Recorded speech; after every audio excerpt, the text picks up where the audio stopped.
Hey listeners, welcome to the Dreadful Dialogue. I'm your host Alyse, and this week's episode we have something a little different. I am going to be interviewing an author, a writer. I never know what's the better word for that. I read his book recently, and his name is Sylvester Barzey, and I'm going to be interviewing him today about his book called Camp Lanier. And the thing about what really resonated with me for this book was it came off as a YA book, but as an adult, I could totally enjoy reading it. And I am an educator, so I really feel like this is a great book for varying ages to read. So I'm really glad today that we're going to have Sylvester on. So I want to welcome you to the podcast. If you want to say hi to the listeners. Hello. I'm really excited to be here. I loved Camp Lanier. It was something I really wanted to do. So I'm excited that you got something from it and that you want to talk about it. It's cool. Yeah. Awesome. So before we get into the actual book, would you mind giving maybe like a little bio about you? Oh yeah, sure. So, my name is Sylvester Barzey. I was originally born in the Bronx, New York. I'm like first generation American. Came down to Georgia to be with my family because, when houses went down, everybody jumped ship and they left. And I was like, oh, I was in college at the time. So I went down there. College did not agree with me. So I ended up in the military for like 9 years. And, I have an amazing wife who I met at the colleges that didn't agree with me and 2 kids. And yeah, now I just write horror, and sometimes I dabble in other things, but mostly it's horror. Wow. Okay, so you have a really interesting background. We have a similar background. I was in the military too in the Army for about 8 years. Oh yeah. So, yeah, I'm sure. That's something we could talk about offline. I don't want to get too into that. That's a whole nother that's a whole different conversation. It's a confusing thing to talk about for sure. I'm sure for a lot of veterans, but So you're originally from the Bronx and you ended up in Georgia. Had you heard about, because I had never heard about Lake Lanier prior to your book. Had you heard about that before or in the background of it?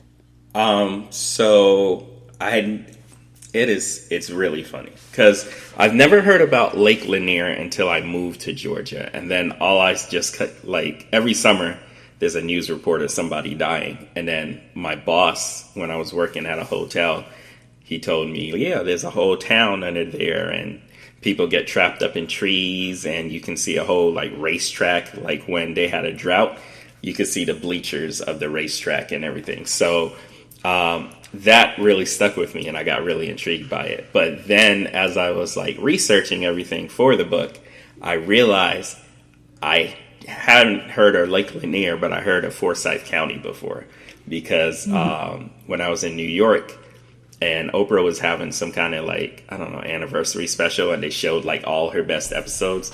One of her episodes was when she had residents from Forsyth County on the show to explain why they felt the county needed to be all white, because Forsyth County was all white from 1912 to the early 90s. So, and I remember as a kid watching that, I was just like, these people were crazy. And then I ended up writing a book about them. So, yeah, I mean, I think that's what I really loved is that you took, as somebody who, even though I do teach history, I don't know everything. I crack up because people are like, oh, don't you know about that? I'm like, it doesn't mean I'm not the internet. I'm not the all-knowing. I still have to study. I still have to do research. Yeah. And yeah, I had no clue about the history of Lake Lanier. So it was a really good way for an introduction to the history, and you kind of touched on that right now, and I'm not going to go into too much detail because I want to kind of keep it spoiler free. I mean, I want to talk a little bit about the book, but I don't want to go into so much detail that we spoil it for readers. But I do encourage people who are listening, even if you don't end up reading the book, do your research on that lake. There's a lot of history that I had no clue about, and you did such a good job of weaving, history, social commentary, and horror elements all into one, and I really enjoyed that. Is that something you intentionally do with all of your books, or just some of your books? It was definitely intentional for this book because I felt like if I was going to tell a story about Lake Lanier, I had to focus on Oscarville because I felt like that was the real tragedy of Lake Lanier. Like when I listen to podcasts about Lake Lanier, they talk about all these like mysterious deaths and whatnot. But the biggest tragedy is this whole black community being forced out and them losing their home. So I did research and I worked hard on this one because it just had a lot of meaning to it. Like Planet Dead, my other series is with zombies, and I don't know. I talk about like social issues, but it's really not that deep. I just kill zombies. So.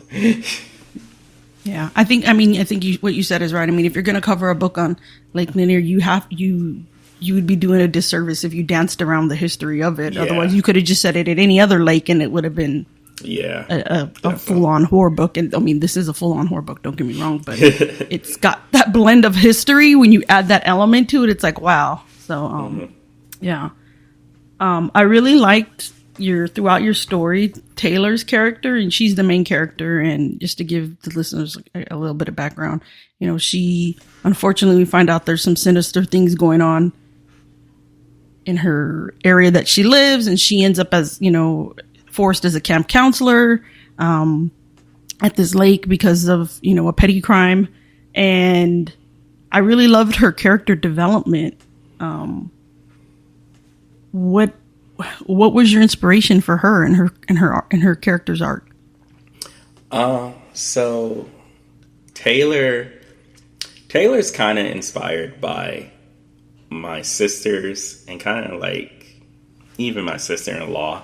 Like they're all very kind of like, dominant people in their field. They know that they're excellent at what they do. And they're terrified of horror movies. So I always thought that was like a funny thing to have someone that's just so confident and everything, but they can't sit down and watch Chucky. So I wanted to display that with Taylor, and I definitely just wanted to give her reasons for why she couldn't leave. I mean, jail's a really big reason for why she couldn't leave, but if she was just overly confident and was just like this expert in horror movies, I just felt like it wasn't gonna hit home. I needed somebody that was gonna be scared and run away. So I enjoyed her dual personalities when it came to things. Yeah. And she definitely became a stronger character as she started figuring things out. And I think some of your other characters around her, like Victoria, Mia, I can't remember the other young man's name that was forced to be there as well. I think they really built up her confidence, and I think it was really cool. I really think Vic was like I thought you did really cool balancing, having her, it kind of balanced out the two, and it built Taylor up as she went along. So shout out on that. Victoria was one of my favorite characters. Was she? Yeah, I loved her attitude. In my younger days, I was more Victoria. Now in my older days, I'm aging myself. I'm like,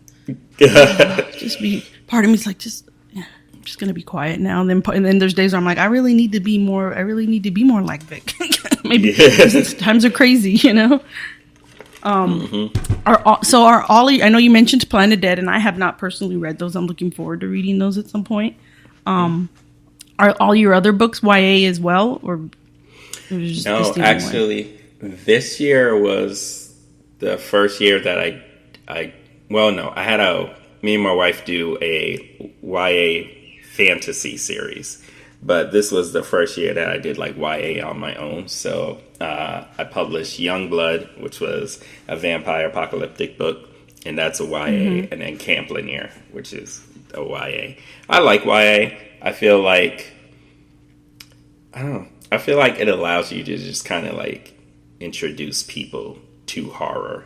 And like, because when I first sat down and was reading YA horror, I was just like, I was seeing all these things that I already knew about. I was just like, oh, so it's like the person under the bed who licks your hand. And then I sat and I thought that it's for a generation of people who haven't experienced those yet. And I thought that was very cool to be able to just bring horror to someone who hasn't really experienced it. I thought it was really cool. So that's why I kind of love this genre, and I'm probably going to write in the future as well.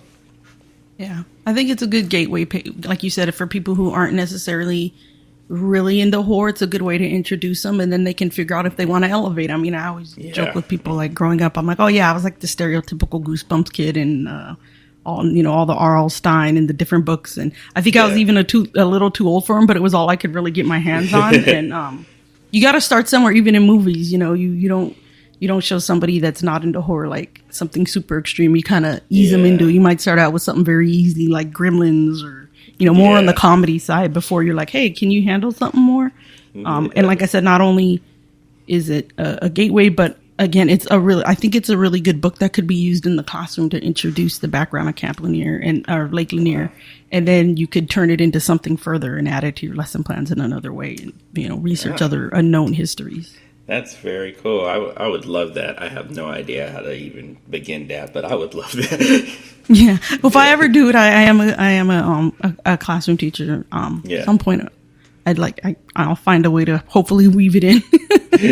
I'm really dictated on what I have to teach, unfortunately. But I have to be very creative to bring other things into my classroom, and don't just stick. It can't just be textbooks. There's so many other resources out there. So, and kids, and I think this would be a read that young readers would enjoy reading. And I don't think that the horror is so bad that it would traumatize them, Yeah. Yeah. Can you tell us then a little bit about Planet Dead, your other series? Yeah, sure. Planet Dead is based in Georgia. It follows this ex-military, ex-lawyer because of the apocalypse mother, whose name is Catherine Briggs. Catherine was on a highway when the outbreak started, so she did a lot of wild, crazy things to get away from the zombies that ended up with her car in the river. And her husband and son found the car, but they didn't see Catherine, so they just assumed she was dead.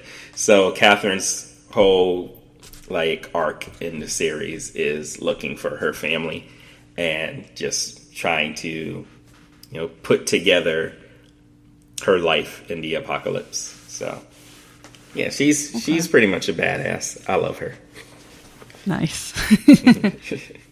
And I think I read somewhere you wrote that was prior to the whole, I call the original zombie craze George Romero days, but then when The Walking Dead came out, a lot more people that weren't even into horror or into zombies really became into it. I think, did you write this prior to that? So I started writing it before Walking Dead became a show. I didn't know about the comic books. I wish I did. Yeah. I didn't know about the comic books at the time. And so, Planet Dead was started in 2010 before Walking Dead came out that October of 2010. And at times I was just Walking, they're going to think I stole all this stuff from them. But then I watched, 28 Days Later. Yeah. And I love 28 Days Later. But then I realized that Rick woke up in the hospital, just like the dude from 28 Days Later. And I think I did the time thing, and basically he stole that. So I was like, we fine. It's okay. You can only reinvent the wheel so many times. There's so much within the genre with anything. Imitation is the greatest form of flattery. Yeah. I think is one of the sayings. So, I think as people we can't help but kind of not steal per se, but be heavily influenced from other things. So that's definitely going to happen. I definitely just think that we're all just fans, and we like nodding and leaving Easter eggs to the people that we love and that encouraged us. And sometimes it looks like stealing, but I think it's an homage sometimes. So I think I don't know. I like it. Yeah, I think you put that in a good way. We're fans, and sometimes it's an homage. Yeah. What other projects do you have coming up? Let's see. Well, I have to write book 2 of Youngblood, and I'm working on a urban fantasy series, which it seems like it's gonna be a lot of fun. It's about a girl whose parents died, and the way everything looks, it looks like it's a murder-suicide with her father and mother, but she swears someone else was in the house and nobody believes her. So when she got older, she basically made a deal with the devil, and she has to like solve crimes and bring the guilty parties to the devil so he can claim their souls. And if she does that, I think like 100, if she gets him 100 souls, he'll tell her who killed her parents. So wow. Yeah. So that's and then fun. I think I'm in the middle of reading Dead Soil right now. And that's your latest one, right? That came out after Camp Lanier. Yeah. Dead Soil just came out. That was a zombie apocalypse during the pirate era, and what a mashup! Great mashup. I really wanted to do it that I wanted to make it kind of like the Earth was mad at all the evil that was going on. So, like, the zombies are a direct consequence of the transatlantic slave trade. So that's what I really wanted to just drive home. And then from there, I got to play with Dio, and she's amazing. So, is it true? I think I read in is Dead Soil going to become an audiobook? Oh, yeah. Give it. Yeah, Dead Is that Soil your first audiobook? Yeah, I've never had an audiobook before. It's wild. Like I've never had one. I tried to do one with Planet Dead, but it fell through. And so when they said that they wanted to make Dead Soil an audiobook, I immediately like went to the narrator I had for Planet Dead because I owed her. So I was like, "You want to do this book?" Yeah. Yeah, and That's they love cool, her. You're like, "Hey, sorry it fell through, but I got you another gig now." Yeah, they love her, so they're going to use her for other things. Yeah, I think that's really cool. When audiobooks first came out, I kind of was like, I wasn't into them. And now I think, the world we live in, everybody's like busy work, this, that. I mean, there's so many societal pressures and we have so many things going on that sometimes audiobook is the best way for somebody to access things. So I think that's really cool. And I'm looking forward to that they're doing that. I'm tempted to stop reading so I can listen to the audiobook. Yeah, just because it's easier for me. Again, like I used to be a hard book person, and then I slowly transitioned to Kindle just because I was like, oh my God, I don't have room to store more books. Yeah. And then in between my books I need for work and stuff too, and my college books, I just end up with books, and I've gotten rid of so many. So, and now I'm just busy with, I have a little one and work and everything. So it's like, you can listen to it in the car, you can listen to it, on your phone. So I think that's really cool that they're doing that. It's just another way to reach out to more readers. Most definitely. I love audiobooks. I'm an audiobook boy. You do like them? Yeah. It takes me a while to like read a book. I feel like if I didn't have audiobooks, I'd probably get like 3 books done a year. But with audiobooks, I burn through them. I love them. And me and my wife, we get to buddy read with audiobooks. So we'll go in the car and just listen to our audiobooks, and it's fun. Yeah. It's really cool. Yeah. And then there's so many resources too. If everybody's financial situation is different, there's so many resources through like local libraries to get your hands on different audiobooks. Usually you have to wait longer, but I think it's cool. Again, it makes it just more accessible for others. Most definitely. All right. Well, is there anything else you wanted to share with the listeners in regards to any of your projects or Camp Lanier? The publisher they're trying to shop it around to studios. I've heard some no's, which was heartbreaking, but it's pretty cool that they even, have faith in it to try and do something like that. So, and this is for Camp Lanier? Yeah, for Camp Lanier. I would love for it to be like, I don't know, maybe a mini series or a movie. I would love for it to be a mini series if it was like Cruel Summer and things like that. That would be fun. So, but we'll see what happens. We'll see what happens. Yeah. Well, that's really cool. Like you said, even if it will be sending positive vibes for that to happen for you. I hope it does happen. And even like you said, even if it doesn't, it's really cool that they have confidence in it, that they're trying to make it happen. I do think miniseries, since you mentioned, that'd be a really great format for it. So I'm hoping I'll keep my ears out for that. I'm hoping that happens. Yeah. So where that can would be people awesome. find you if they want to follow about what you have going on, like in terms of social media, websites, any of that? Okay. Yeah, so my website is www.sylvesterbarzey.com. I'm kind of addicted to social media, so you'll probably find me all the time there. But I'm pretty much on any site as at Sylvester Barzey. I spend Okay. most of my time on Instagram. I won't lie. I don't know why I love Instagram so much. I think it was like the first social media that I was like, I came out as an author, and I was like, look at my books. So I don't know. I just love Yeah. Instagram. It's fun. Yeah, I wish I was better at it. Like, I know I have to be better at posting and all that. I'm not yeah. there. I suck But at that's it. really cool. We'll put I've it in the never show been good. notes. Yeah. I'll make sure I put it in the show notes so if people want to follow you. And then where can they purchase your books? Oh, okay. So Camp Lanier is available everywhere. It's through my publisher, Sterling and Stone, and so is Youngblood. And then Dead Soil is with Heaton Publishing, and I think that's on KU. But Youngblood and Camp Lanier are available everywhere. And then all my books, they're available everywhere too. And I sell them on my site. I sell them in paperbacks, and I can sell the ebooks on my site. But those other three, I can't because of legal purposes. So, Got you. Okay, so some are available on your website, and then some are available your typical places like Amazon, Barnes and Noble. yeah. Awesome. Okay. Well, I thank you so much for being on the podcast. Shout out to our first author. I've been wanting to have an author on. When I first set out starting this podcast, we're still a real young podcast. That was one of my goals. I was like, I want to expose people to writers and other things that are out there. So thank you for coming on. We appreciate you. Thank you for having me. It's awesome. Thank you so much. It's so cool that you enjoyed Camp Lanier. I don't know. I like when people say that because I put a lot into that book. So Yeah.